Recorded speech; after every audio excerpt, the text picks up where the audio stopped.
If you are experiencing blurry fonts on your Windows 11 system, there are a few steps you can take to resolve this issue. First, let's adjust the visual performance settings.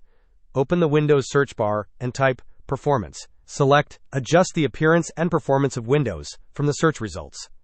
Once the Performance Options window is open, choose Adjust for best appearance. Click Apply, and then OK to save these changes.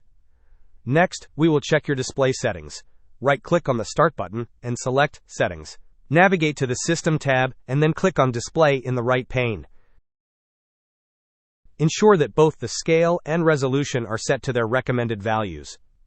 After confirming your display settings, we will look into Windows Updates and Driver Updates. Go to the Windows Update tab and click on Check for Updates in the right pane. It is important to keep your operating system up to date. Finally, updating your graphics card drivers can also resolve font clarity issues. Search for Device Manager in the Windows search bar and open it. Expand the Display Adapters section. Right-click on your graphics card and select Update Driver. Choose to search automatically for drivers. Hope this was helpful. Don't forget to like and subscribe if you enjoyed. As always, thanks for watching, and I will see you in the next video.